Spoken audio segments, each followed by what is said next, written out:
জয় ভবা। গতকাল যেখানে পাঠ শেষ করেছিলাম ভবা পাগলার জীবন কথা, সেখান থেকেই শুরু করছি।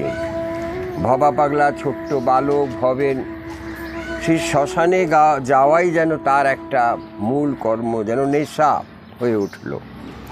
প্রতিদিন শ্মশানে যেতে হবে তাকে। এই তো শুরু হলো। তার আগ্রহ আনন্দ বুঝি বেশ ঘনীভূত হয়ে উঠল ওই শ্মশানে যাওয়াতে। এক ভক্ত জিজ্ঞাসা করলো তাকে, তারই সহপাঠী, ভবেন তুই শ্মশানে যাস কেন রে? সব বন্ধুরা শুধায়। শ্মশান, চটপটে উত্তর ভবেনের। শ্মশান নিজেকে শান দেয়া, ভোতা ভাব দূর করা, নিজেকে তীক্ষ্ণ করা। ভবেন বুঝিয়ে দেন বন্ধুকে, শ্মশান, স মানে নিজেকে, আর শান দেয়া বুঝিস তো, তীক্ষ্ণ করা, নিজেকে ধারালো করা। অপর কেহ তখনও জানেন না বা আন্দাজ করতেও পারছেন না যে সাধনা জগতের এক অপূর্ব ঘটনা বালক ভবেন্দ্র মোহনের জন্য অপেক্ষা করছিল। অনেকেই জানেন যে সাধনা সময়কালে বিভীষিকা বা ভয়ঙ্কর মূর্তি দর্শনের কথা যথেষ্ট শোনা যায়। এ কথাও শোনা যায় যে বহু সাধক ওই বিভীষিকা দর্শনে ভীত হয়ে সাধন সমরে বিরত হন। শ্মশান সাধনার কঠিন পথ থেকে নিরস্ত হয়ে ফিরে আসেন। কেহ কেহ আবার কিঞ্চিত বিভূতি বা অষ্টসিদ্ধির কিছু লাভ করেই জয় গৌরবে মেতে ওঠেন।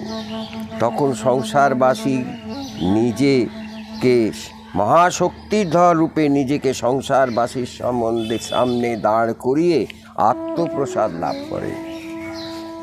অষ্টসিদ্ধি মানে আমরা জানি 8 রকম শক্তি আহরণ করা, এটা অষ্টসিদ্ধি। কিন্তু এটা মানুষকে বিপথে নিয়ে যায়। অষ্ট গুণ নিশ্চয়ই পাবে, শক্তি নিশ্চয়ই পাবে, কিন্তু ঈশ্বরকে পাবে না। যার জন্য সাধনা করা তাকে কিন্তু পাবে না। অষ্টসিদ্ধি নামগুলো বলছি: অনিমা, মহিমা, লঘিমা, গরিমা, প্রাপ্তি, প্রাকাম্য, ঈশিত্ব, বশিত্ব। একটা উদাহরণ দিই। লঘিমা মানে নিজেকে খুব ছোট্ট করে ফেলা, বিশাল আকারে নিজেকে পরিণত করা, এই সমস্ত সম্ভব হতে পারে। তা ভবা পাগলা সেই পথ পা মারালেন না। ভবেন্দ্র মোহনের সম্মুখে অচিরেই ভাকুলিয়ার মহাশ্মশান বিভিন্ন ভীষণাকৃতি মূর্তি পরপর উপস্থিত হতে লাগলে। কিন্তু এই দর্শনের পরিণতি ওই শিশু সাধকের ক্ষেত্রে বিরূপ হবে। কি হাল হবে বালক ভবেন্দ্র মোহনের লক্ষ্য করবার বিষয় বটে। লোমহর্ষণকারী ভীষণ আকৃতি মূর্তির আবির্ভাবে বালক তখন কিংকর্তব্যমূর্খ। তখনই তিনি অতি সুমধুর বচন ভেসে উঠল তার কর্ণগোচরে। ভয় কি? আমি আছি না তোমার পেছনে? পার্থিব ভাষায় অপার্থিব মধুর ধ্বনি। কিন্তু অপরিচিত নয় ভবেন্দ্র মোহনের, এ নতুন নয় তার কাছে। আরও শিশু বয়স থেকে এই স্বর্গীয় সুর, অতীব মধুর কণ্ঠধ্বনি তিনি শুনে আসছেন নানা ঘটনাক্রমে।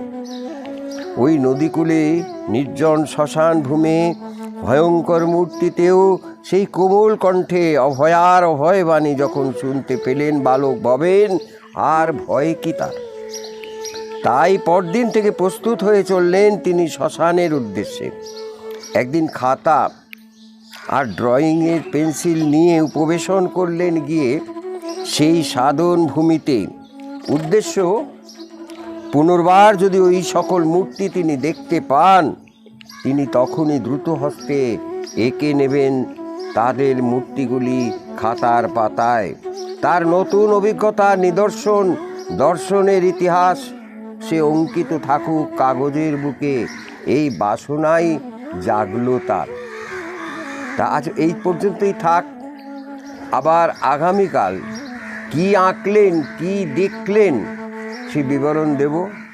আর একটু সচেতন করছি, এই প্রচণ্ড দাহ গরম থেকে বিশ্বকে বাঁচাতে, নিজেকে বাঁচাতে সবাইকে বলি, সবাই গাছ লাগান, যত শীঘ্র পারেন গাছ লাগান। এগুলো এক একটা অক্সিজেন সিলিন্ডারের কাজ করবে, আর যত অক্সিজেন বাড়বে পৃথিবী বাঁচবে, এটা মনে রাখতে হবে। অনেকে শহরের মানুষ বলবে আমার কাছে তো গাছ লাগার জায়গা নেই। ঠিক আছে, তুমি ফ্ল্যাট বাড়িতে থাকো, বাড়িতে বারান্দা আছে, কিছু গামলার টপ এনে 10টা গাছ লাগাও। কিছু এমন ফুল গাছও লাগাতে পারো। তুলসী গাছ তো ঘরে হাওয়া পবিত্র করে, তুলসী গাছ যদি লাগাও। আর এছাড়া লঙ্কা গাছ, ছোট ছোট কিছু সবজি গাছও লাগাতে পারো ওই টবেতে। তোমারও সংসারেও কিছু সুবিধা হতে পারে, নানান রকম।